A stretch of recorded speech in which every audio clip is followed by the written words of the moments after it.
The throne room of the Scylla Kingdom was the most beautiful place in the whole galaxy. It was not a small room. It was a massive space, so large that clouds sometimes formed near its high ceiling. The floor shone like dark water, reflecting the soft lights that floated in the air. The air itself smelled clean and sweet like flowers after rain. In the center of this great room, on a chair made of living crystal, sat the monarch. The monarch was not old like a human gets old. The monarch was ancient, a being of quiet light and deep, slow thoughts. Their form was peaceful and glowed with a gentle warmth. But today that warmth was edged with a cold worry. Standing before the monarch were two people. One was a tall, stern man named Chul. He wore the perfect white and gold armor of the royal guard. His back was straight, his face was hard, and his eyes were sharp. He was the head of all security for the royal family. He had spent his whole life building the best protection in the universe. The other person was the royal heir, the monarch's granddaughter, Ji-hyun. She was young and intelligent. With kind eyes that missed very little, she wore robes of silver silk that whispered when she moved. But her shoulders under the fine fabric were tired. She felt like a beautiful bird in a very strong cage. Everyone she met bowed. Every step she took was watched. She was safe, but she was not free. The monarch's voice was calm like a deep, slow bell. The attempt on Ji-hyun's life 3 days ago was too close. It should not have happened. Chul's jaw tightened. He felt the words like a physical blow. My monarch, the fault is mine. The security systems were bypassed by a method we have never seen.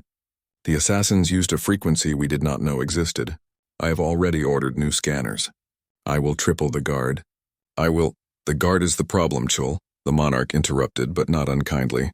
Not its size, but its nature. Our protection is perfect. It is also predictable. Chul looked confused. Predictable? We use the most advanced algorithms. Our patterns are random, are they? Asked the monarch. To a mind that thinks like ours, perhaps. But to the traitors hiding within my own court, within the very groups that designed our systems, it is a dance they know all the steps to. They are always one step ahead because they helped write the music. A silence filled the great room. Ji-hyun listened, her heart beating fast. She had felt it too, the feeling that her protectors were moving in a way the enemy understood. What is the solution then? Chul asked, his voice tight. We cannot make her invisible. No, the monarch agreed. But we can make her protection. Illogical. We can introduce a variable they cannot calculate. A hologram flickered to life in front of the throne. It showed a planet, blue and green and cloudy. We will get a bodyguard from Earth, a human. Chul stared. For a moment he was too shocked to speak. Then the words burst out of him. A human? My monarch, that is. They are a pre-stellar species. Their technology is simple. Their bodies are soft and slow. They are not even a unified government. They are chaos. That is precisely the point, Chul, the monarch said. They are chaos. They are unpredictable. Their greatest strength is not in their weapons or their shields. It is in their minds. They have a concept they call intuition, a gut feeling. They see patterns in chaos that our most powerful computers miss. They are creatively stubborn. Ji-hyun looked at the image of the blue planet. She had read about humans. They were strange. They fought terrible wars but also created beautiful art. They were fragile, yet they had survived ice ages and plagues through pure stubbornness. The idea was frightening, but also interesting. Chul was still in protest. You would trust the life of the royal heir, the future of the Scylla Kingdom, to a creature of feelings? It is an unthinkable risk. The greatest risk is to continue doing what we have always done. The monarch replied, their voice final. The decision is made. He is already here. A hidden door in the wall slid open without a sound. A man walked into the throne room. He was not what Ji-hyun expected. His name was June. He was not very tall, not very short. He was not thin, but he was not broad like Chul. He wore a simple dark gray uniform with no decorations. His hair was black and short, and his face was calm. He did not look like a mighty warrior. He looked ordinary. He walked to a spot before the monarch and gave a short, respectful bow. Not the deep bow of a subject, but the bow of one professional to another.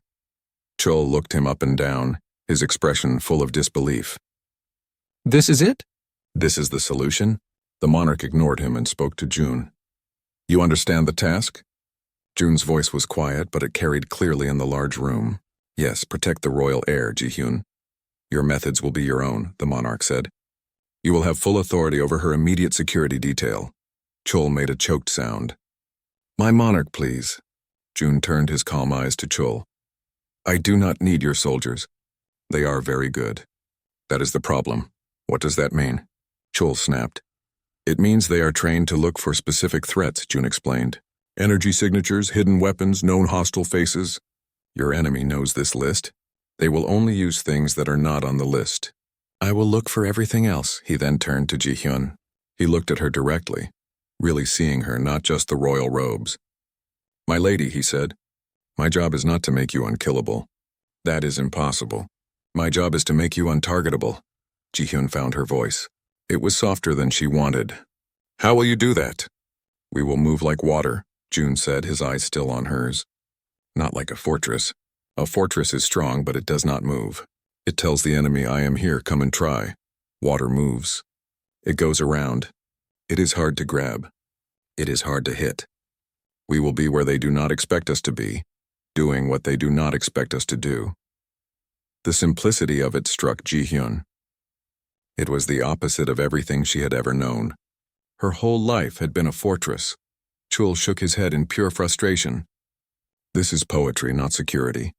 It is a foolish dream. It is a different kind of logic, the monarch said, and there was a note of finality in their tone. Chul, you will provide June with any resource he asks for. You will not interfere. June, the life of my heir is in your hands. June gave another small bow to the monarch. Then he turned back to Ji-hyun. We will start now, he said. Your old routine is over. From this moment, you will do what I say when I say it. Your safety depends on your trust. Do you understand? Ji-hyun looked from her grandparents' glowing ancient face to Chul's angry, worried one, and finally to June's calm, unreadable expression. She felt a flutter of fear. This was a huge change. It was dangerous. But the old way had almost gotten her killed. This new way, this water way, offered something she had not felt in a long time. A chance to move. She took a slow breath and stood a little taller. I understand, she said. June gave a single short nod. It was not a friendly gesture. It was an acknowledgement. A partnership was beginning. Without another word, he turned. We are leaving the throne room. We will not use the main door. We will not go to your chambers. We will go to the kitchen. The kitchen? Ji-hyun asked, surprised. The kitchen, June repeated, already walking towards a small service entrance that Ji-hyun had never even noticed before. No one will look for the royal heir in the kitchen. He led the way. After a moment's hesitation, Ji-hyun followed him. Her silver robes whispered against the polished floor as she moved away from the throne, from Chul's stunned silence, and from the life she had always known. The first stone of change had been thrown into the still water of the Scylla kingdom, and the ripples were just beginning to spread. The change began not with a bang, but with a quiet walk to the kitchens. June moved with a purpose that was both calm and swift. Ji-hyun had to hurry to keep up, her fine silver robes feeling suddenly silly and out of place in the plain, functional corridors he chose. They entered the main palace kitchen. It was a vast, warm space filled with the smells of baking bread and simmering soups. Dozens of cooks and servants moved with busy energy. When they saw Ji-hyun, everyone froze. Then, as one, they dropped into low bows, their faces pressed towards the floor. The busy noise stopped completely. June did not seem to notice. Everyone, please stand, he said, his voice clear but not loud. Continue your work. The heir is simply observing. Slowly, nervously, the staff stood up. They went back to their tasks, but the easy rhythm was gone. They were stiff, their eyes darting towards Ji-hyun. She felt like a statue that had been placed in the middle of a living room. June led her to an old woman who was rolling out dough. This is Soo-min, he said to Ji-hyun. She has worked in this kitchen for 60 years. Soo-min bowed her head again, her hands covered in flour. My lady, she whispered. Ask her about the bread, June instructed Ji-hyun. Ji-hyun was confused. The bread? Ask her what kind it is. Ask her how long it takes to make. Feeling awkward, Ji-hyun turned to the old woman. Soo-min, what kind of bread are you making? Soo-min's eyes widened, but she answered. It is the morning bread, my lady. With seeds from the eastern fields. It takes 3 hours from mixing to baking. Ji-hyun nodded, not knowing what else to say. June then guided her to a young man washing a mountain of pots. "This is Dae-ho. Ask him where the water comes from." Ji-hyun asked the question. The young man, Dae-ho, stammered an answer about the palace's ancient aquifer system.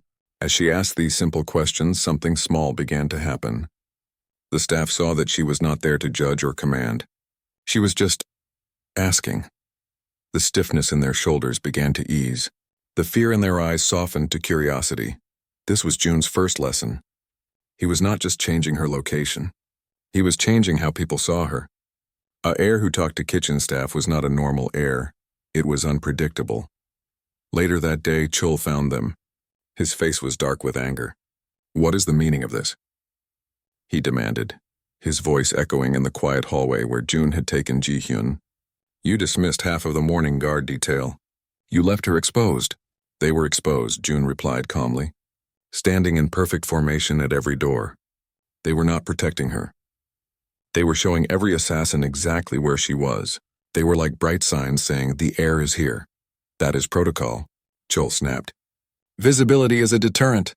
"A deterrent to amateurs," June said. "The people trying to kill her are not amateurs. They are professionals who know your protocols better than your newest guards. From now on, her protection will be invisible." He explained his new system.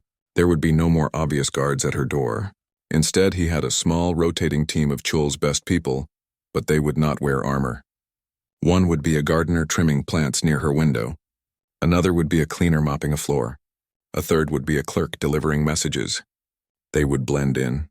They would watch without being seen. Chul was furious. "You want to replace my elite guards with spies and servants?"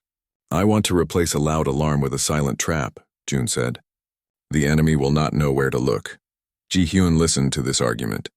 She understood Chul's fear. His entire life was about showing strength. June's way was about hiding it. But June's way felt him smarter. The next few days were a strange new dance. June changed her schedule every hour. One moment she would be in the royal library, reading a historical scroll. The next June would say, "We are going to the gardens now." They would walk quickly using back passages. He taught her to notice things. "Look at the people," he would say as they walked. "Do not see their jobs. See their actions. Is that gardener actually gardening? Or is he watching the windows? Is that servant walking with a purpose, or is he lingering?" He taught her about the environment. "Listen," he told her one morning in a courtyard. "What do you hear?" "I hear the fountain," she said, "and the birds in the trees." "Good," June said. "Remember that sound. If you ever walk here and the birds are silent, you will know something is wrong. Something scared them." It was a small thing, but it stuck with her. He was teaching her to see the world not as a beautiful, safe palace, but as a place of small details and hidden meanings. She was learning to be aware. Chul watched all of this with growing frustration. He saw June's methods as chaotic and disrespectful. He saw Ji-hyun being dragged around her own home like a piece of luggage. He did not see the lessons. He did not see her mind becoming sharper, her eyes becoming more observant. A week after June's arrival, there was a planned procession. The royal heir was to travel through the main avenue of the capital city in an open, armored transport. It was a tradition. The people would line the streets to see her. Chul had planned everything perfectly. The route was secured. Snipers were on the roofs. Guards lined the street every 10 feet. It was the fortress approach moving down a city street. June and Ji-hyun were in her chambers preparing to leave. She was wearing a magnificent gown of deep blue. June looked out the window. He had been quiet for a long time. The city was loud with the noise of the crowd, but his eyes were fixed on the trees that lined the main avenue. The birds were there chirping and flying between the branches. "Something is wrong," he said, his voice low. Ji-hyun felt a chill. What is it?" "The birds," he said. "On the third section of the route. The birds are silent." Ji-hyun looked. He was right. For one block, the trees were still. No birds sang or flew. Chul's voice came over the communication device in her ear. "My lady, we are ready for you. The transport is waiting." June turned to her. His face was serious. "We are not taking the transport. We are not taking the route." "What?" "We have to," Ji-hyun said. "The people are waiting." "It is a trap," June said simply. "I feel it. This is because of a feeling?" "A feeling about birds?" Her voice was shaky. This seemed like madness. In my world, we listen to these feelings, June said. He was already moving towards the door, not the main one, but a small servant's exit. This is the test of your trust. Come now. It was the hardest decision of her life. To disobey tradition, to disappoint thousands of people based on a human's feeling about birds. She looked at his calm, sure face. She thought of the silent trees. She took a deep breath. I am coming. She grabbed the hem of her expensive gown and ran after him, leaving her royal rooms behind. They moved through the narrow, empty service corridors. June spoke into his own communicator, talking to his hidden team. The procession is canceled. The air is secure. Alert Chol. There is a threat on the third section. They came out onto a small side street far from the main avenue. They could still hear the cheers of the crowd waiting for her. A simple, unmarked ground car was waiting, one of June's arranged vehicles. They got in and drove away. Back on the main avenue, Chol received June's message. He was furious. This was an insult. But a part of him, the professional soldier, could not ignore a direct threat warning. He ordered the procession to continue, but with the transport empty. He diverted extra security to the third section. The empty transport glided down the beautiful street. The people cheered, unaware their heir was not inside. As it reached the third section, the silent block, a perfect invisible energy net fell from the rooftops. It was designed to wrap around the transport and crush it, overloading its shields instantly. But the transport was empty. The net closed on nothing. The assassins, confused, tried to escape, but Chol's guards, now alert and in position, captured them all. Later, in the security room, Chol watched the replay of the event. He saw the energy net fall. He saw his guards swarm the buildings. His blood ran cold. It was a perfect, undetectable trap. Their scanners had found nothing. It was a technology they did not know existed. The only thing that had beaten it was a human looking at birds. He found June and Ji-hyun in a quiet sitting room. Ji-hyun had changed out of her gown into simpler clothes. She was pale but calm.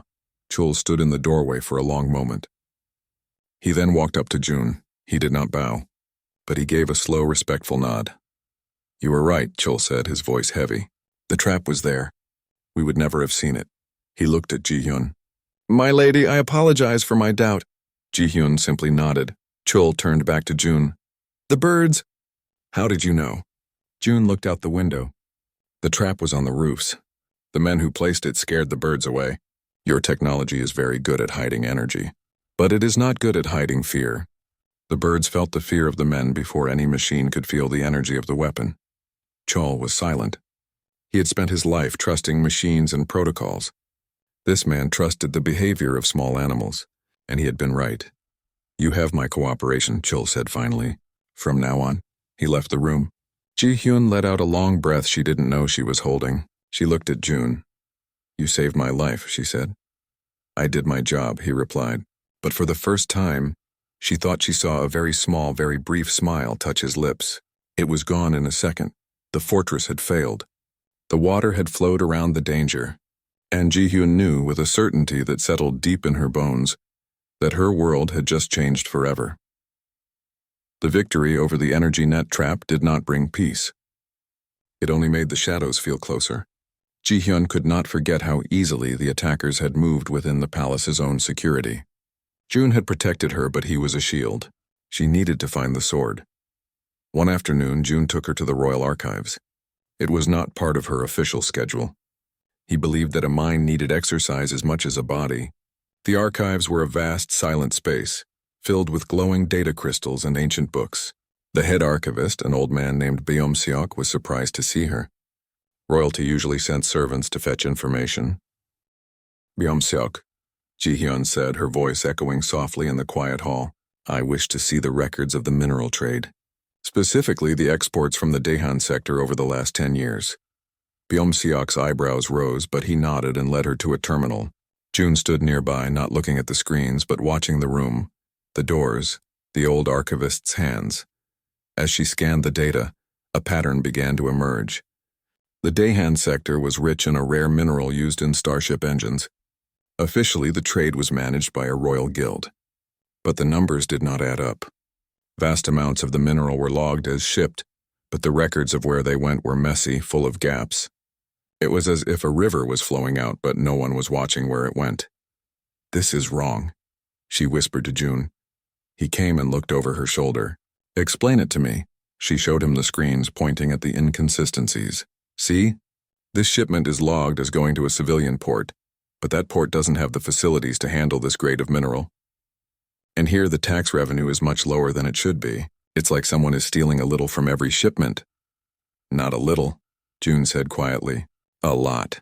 This is not the work of one greedy official. This is organized. It needs high-level protection."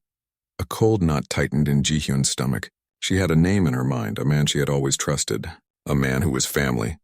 Her cousin, Duke Min-soo. He was charming, popular, and sat on the council that oversaw the mineral guilds. He had always brought her gifts from his travels, telling her funny stories. The idea that he could be a traitor made her feel sick. She dug deeper, using access codes only she and the monarch possessed. She found hidden financial trails, shell companies, payments to unknown officials, and then she found something that made her blood freeze, a single encrypted communication log. She managed to break the basic encryption. It was a message sent from a terminal in Duke Min-soo's own residence. The message was short. It read, "The water flows where the rock is weak. Find the new spring and block it." Ji-hyun stared at the words. "The water flows," June's words. His method. The enemy knew about June. They were adapting. They were calling her the new spring. "He knows," she said, her voice trembling. "Min-soo knows about you. He's talking about us." June's face was grim. "This is bigger than an assassination. This is a conspiracy to control the kingdom's wealth. And we have just found the head of the snake." They took their evidence to the monarch and Chol. The throne room felt different this time. Colder. They presented the data, the financial records, the damning message. The monarch listened, their light flickering slowly. Chol examined the records, his face growing darker with each passing second. When they finished, there was a long silence. Then Chol spoke. "My lady, this is concerning, but it is not proof. Duke Min-soo is one of the most powerful men in the kingdom. He is loved by the people. His family controls 3 sectors. To accuse him with this, it is not enough. His lawyers would tear it apart. It would cause a political crisis. It could start a civil war." "The message," Ji-hyun insisted. "He is talking about killing me." "The message is vague," the monarch said, their voice heavy with sorrow. "It could mean many things. Block the new spring could refer to a business rival. We cannot move against a duke of the realm based on this alone. The kingdom is fragile. Such an accusation without undeniable proof would shatter it." Ji-hyun felt a wave of despair. "So we do nothing? We wait for him to try again?" "We will increase our vigilance," the monarch said. "We will watch Min-soo closely. But you must stand down. Do not pursue this further. It is too dangerous." The order was clear. They were being told to stop, to go back to being a target waiting in a gilded cage. Back in her rooms, Ji-hyun was furious. "They are blind. They are so afraid of breaking the peace that they cannot see the war is already here." June was quiet, looking out the window at the city. "They are not blind," he said. "They are rulers. They think of the whole kingdom. We are thinking of your life. These are 2 different problems. What do we do then?" she asked, her voice desperate. June turned to her. His eyes were calm, but there was a new intensity in them. "We have a choice. We can obey. We can go back to the old ways and hope that the next trap is one I can see in time. Or we disobey," he said simply. "We do not accuse Duke Min-soo in the throne room. We force him to show his true colors in the open. We make him make a mistake, go rogue." The idea was terrifying. To be cut off from the palace, from her grandparent, from Chol's guards. "The court is his battlefield," June explained. "He controls it. He knows all the rules. We must leave the court. We must fight him on a battlefield he does not control." "Where?" "The city," June said, gesturing out the window. "The streets. The places where his power is weak. We have the evidence. We cannot give it to the court. So we will give it to the people." Ji-hyun looked at the sprawling capital below. It was a world she had only ever seen from a distance or from inside an armored transport. It was loud, messy, and unpredictable. It was the perfect place for water to hide. She thought of her life of duty and obedience. She thought of the energy net falling. She thought of her cousin's smiling, treacherous face. She made her decision. "We do it," she said, her voice firm now. "What is the first step?" June went to a hidden panel in the wall and took out 2 small packs. He had prepared for this. He handed one to her. It contained plain, sturdy clothes, a hooded jacket, and a simple energy pistol. Change into these. We leave in 5 minutes. We take nothing that can be tracked. 5 minutes later, the royal heir, Ji-hyun, was gone. In her place stood a young woman in dark, ordinary clothes, her face pale but determined. June looked at her and nodded. "They will look for a princess," he said. "We will give them a ghost." They slipped out through the same service entrance they had used on June's first day. This time they did not stop at the kitchens. They moved deeper, into the underground service tunnels that ran like veins beneath the palace. They were alone. They had no guards, no protocol, no plan except the one June carried in his head. Above them, in the palace, an alarm was raised. The heir was missing. Jewel, his heart filled with a cold dread, ordered a full lockdown and search. He knew in his gut that she had not been taken. She had left, and he knew who had taken her. He received a short encrypted message on his private device. It was from June. It read, "The fortress is compromised. The water has moved to the river. We will force the snake into the sun." Chol understood. He was angry, and he was afraid. But he was also a soldier. He knew a battle plan when he saw one. He could not help them openly. The monarch had given a direct order. But he could perhaps look the other way. He could make sure his search was slow and clumsy in the right places. He deleted the message. In the dark, damp tunnel, Ji-hyun followed June. The air smelled of metal and dust. The only light came from small glow panels on the walls. She was a fugitive in her own home. She had never been more terrified. She had never felt more alive. The first part of their journey was over. The safety of the palace was behind them. Ahead was the dangerous unknown city, and somewhere in that city Duke Min-soo was waiting. But now he was not hunting a predictable heir. He was hunting a ghost protected by the most unpredictable mind in the kingdom. The game had changed. Create more chapters, headings, or parts numbers in each par. The world beneath the city was a different kingdom. It was a maze of dripping pipes, humming power conduits, and dark echoing tunnels. June moved through it with a quiet certainty, as if he had a map in his mind. Ji-hyun followed, her heart pounding, every strange sound making her jump. They came up into the city through a maintenance hatch hidden in an alley. The air hit her first. It was not the clean, filtered air of the palace.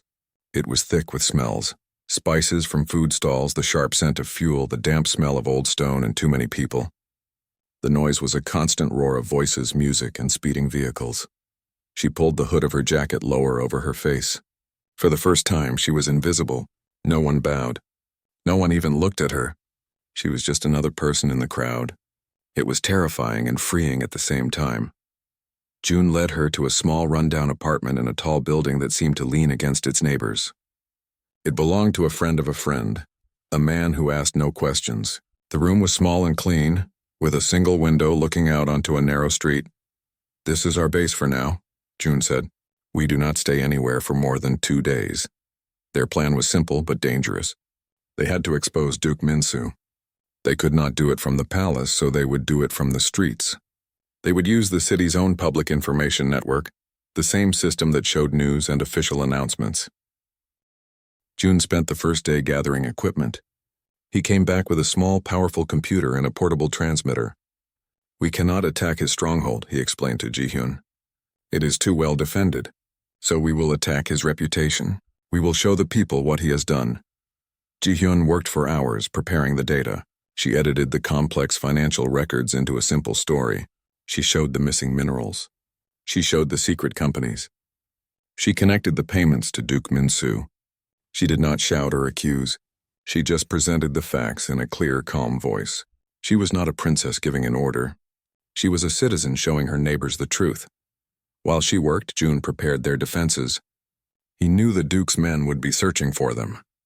He also knew they would be looking for royal behavior, for high-tech signatures. So he went low-tech. He bought simple chemicals from different shops and mixed them in the bathroom sink. He created small, crude smoke bombs and simple flash charges. "Why these?" Ji-hyun asked, watching him. "Because their sensors are made to find energy weapons and explosives," he said. "These are just chemicals. They are beneath their notice. Sometimes the oldest tools are the best. He also used the city itself. He paid a street food vendor to let him use his cart for an hour. He gave a group of children a few coins to run messages to a fake address across the city. He created small, confusing movements all around them. He was making a cloud of noise and activity to hide in. After 2 days, they moved to a new location, an empty storage room in the old industrial sector. The air here smelled of oil and rust. It was time to act.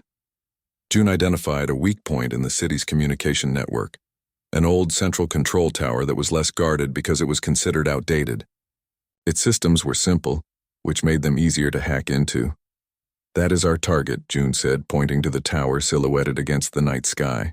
"We get in, we broadcast your message on every public screen in the city, and we get out."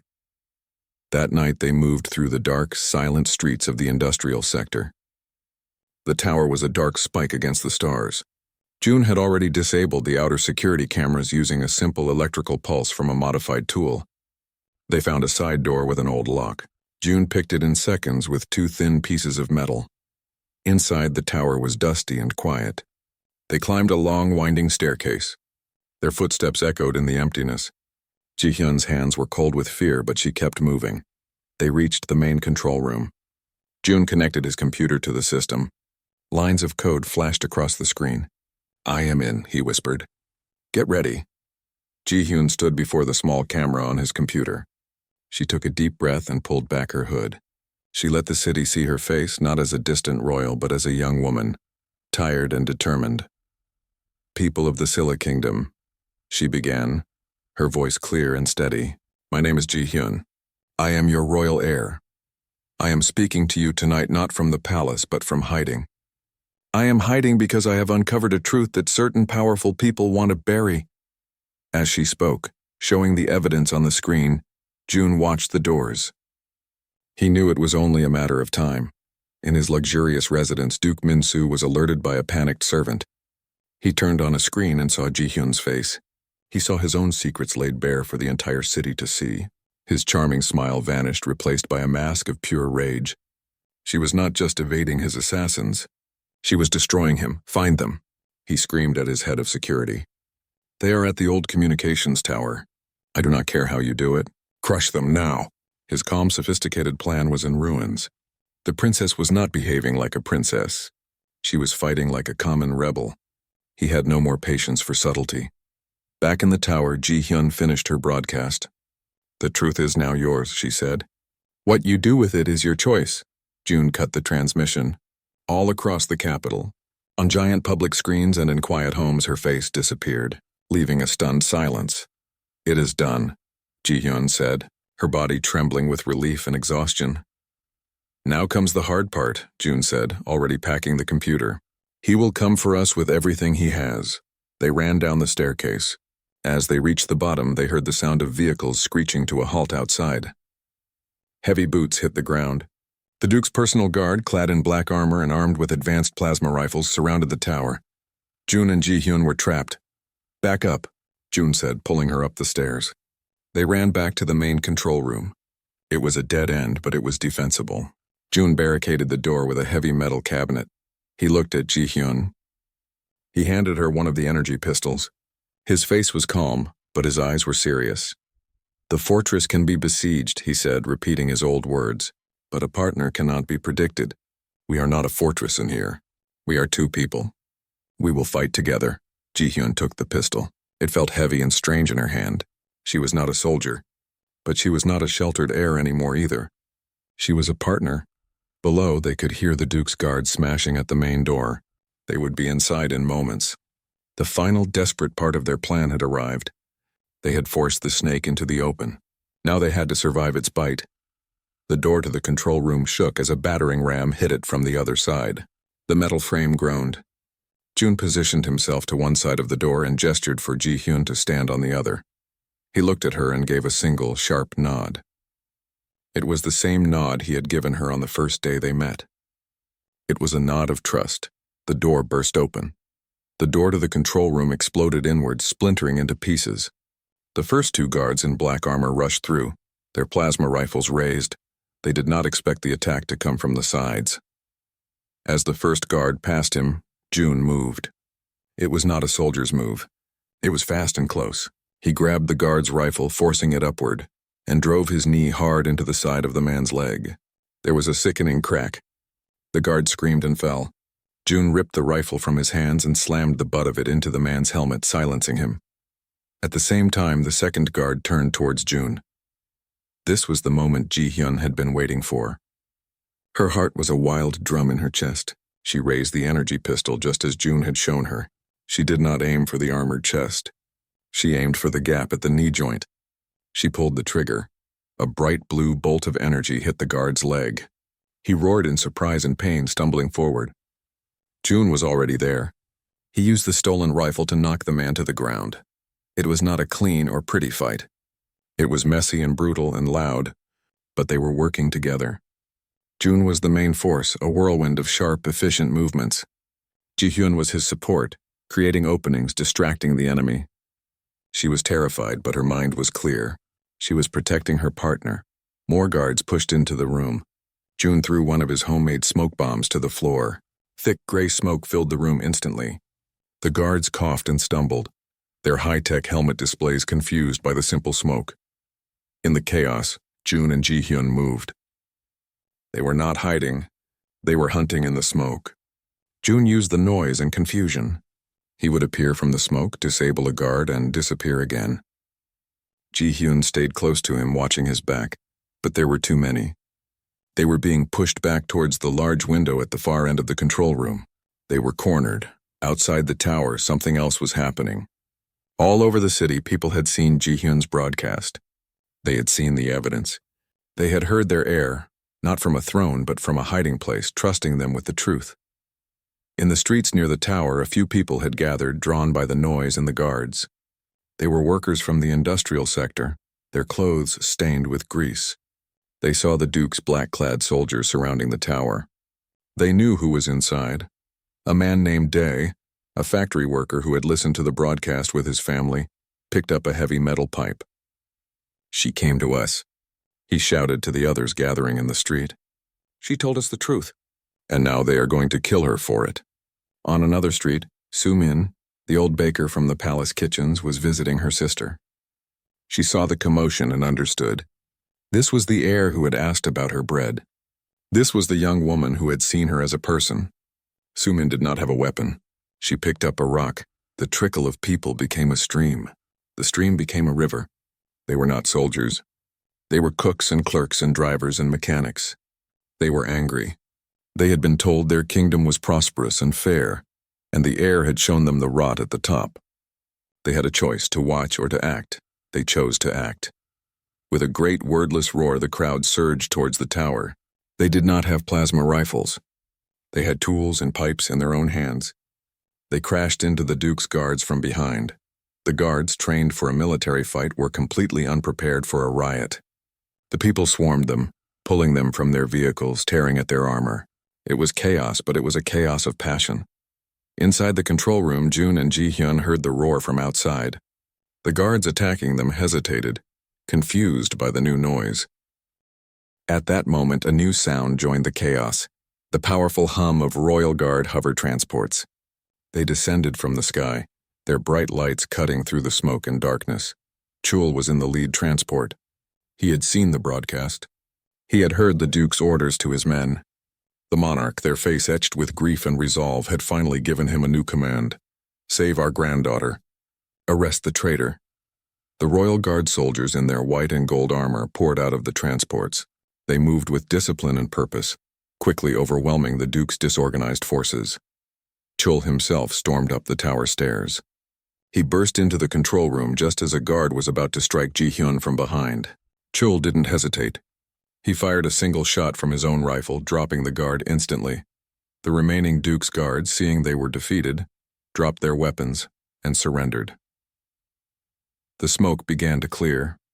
Ji-hyun stood panting, her clothes torn, her face smudged with dirt. June stood beside her, a cut over his eye bleeding freely. They had survived. Chul walked up to them. He looked at the scene of the brutal fight.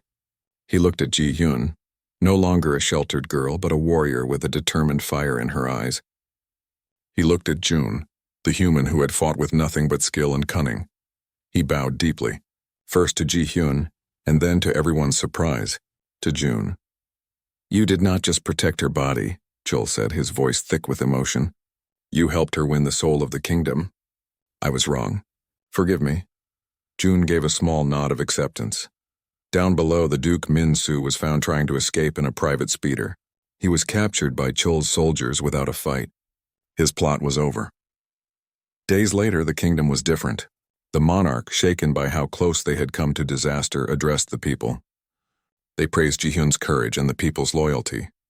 They announced sweeping changes. The old rigid ways of the court would be reformed. The people would have a greater voice. The rot had been cut out, and now it was time to heal and grow. Ji-hyun stood on a high balcony of the palace, looking out over the city. She was wearing simple, comfortable clothes. The heavy crown felt like a distant memory. June stood beside her, and Chul was there too, his stern face softer now. The sun was setting, painting the city in colors of orange and gold. "You taught me to see my own kingdom," Ji-hyun said to June. "You taught me to listen to it, not as a ruler but as a person who lives in it." June looked out at the sprawling city. "A ruler who knows her people is a strong ruler. You did not need me to teach you that. You only needed the chance to see it for yourself," Chul spoke. "The royal guard is being retrained. We are learning new methods. The human methods. To be less like a fortress and more like water." He almost smiled. "It is not easy for an old soldier." Ji-hyun placed a hand on the balcony rail. She felt the cool stone under her fingers. She was no longer the heir in a gilded cage. She was a leader who had been tested in fire and smoke. She had fought beside her people. She had earned their trust, and they had earned hers. History had not just been saved that day. It had been broken and remade into something new, something stronger. All because a royal heir needed a bodyguard, and they sent a human.